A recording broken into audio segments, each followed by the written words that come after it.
কাশ্মীরে ভারত পাকিস্তানকে বিভক্ত করা বিশ্বের সবচেয়ে ঝুঁকিপূর্ণ ও বৈরী সীমান্ত লাইন অব কন্ট্রোলে চলে স্নায়ুযুদ্ধের খেলা। সীমান্ত পাড়ি দিয়ে এক দেশের সেনারা আরেক দেশের সীমান্তে প্রবেশ করা বা অস্থিরতা তৈরির চেষ্টা চালায় নিয়মিতই।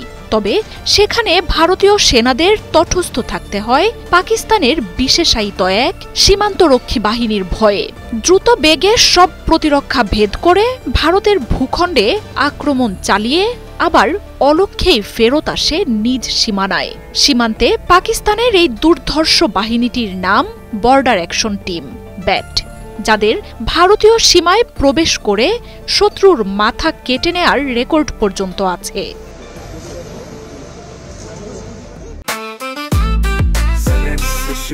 জেনেক্সে শিফট করো, লাইফকে লিফট করো। কাশ্মীরের লাইন অব কন্ট্রোলে দফায় দফায় সংঘাত আর উত্তেজনার ঘটনায় আবারও ভারত পাকিস্তান সীমান্তে দুই পক্ষের পাল্টাপাল্টি সংঘাতের ঘটনা ঘটছে। এমন পরিস্থিতিতে ভারতের প্রতিরক্ষা ভাঙতে পাকিস্তানের বর্ডার অ্যাকশন ফোর্স ব্যাট ব্যাপক প্রচেষ্টা চালাচ্ছে বলে তথ্য উঠে এসেছে। ভারতীয় ভূখণ্ডে বাহিনীটি অনুপ্রবেশের চেষ্টা করছে বলেও তথ্য আসছে। পাকিস্তানের এই সীমান্তরক্ষী বাহিনীটিকে বিশেষভাবে তৈরি করা হয়েছে শুধু ভারত সীমান্তে ক্রস বর্ডার অপারেশন চালানোর উদ্দেশ্যে। নিয়ন্ত্রণ রেখায় পাকিস্তানের আধিপত্য বজায় রাখাই এই বাহিনীর উদ্দেশ্য।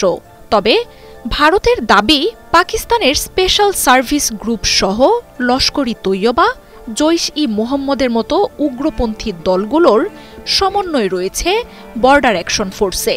ভারতীয় ভূখণ্ডের ভেতরে কয়েক কিলোমিটার পর্যন্ত প্রবেশ করে তৎপরতা চালায় এই বাহিনীটি।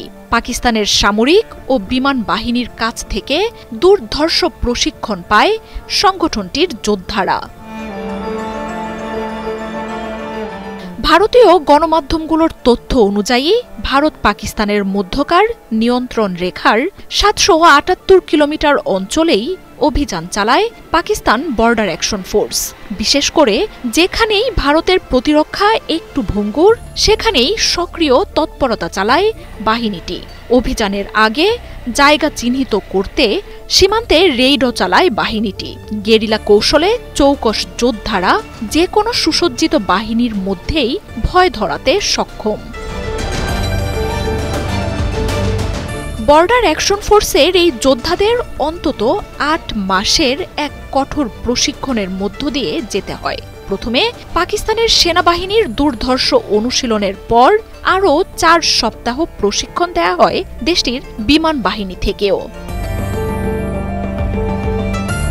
গেল বছরের জুলাইয়ে কুপাওয়াড়ার মাচাল সেক্টরে বর্ডার অ্যাকশন ফোর্সের আকস্মিক আক্রমণে ভারতীয় বাহিনীর বেশ কয়েকজন সেনা গুরুতর আহত হয়।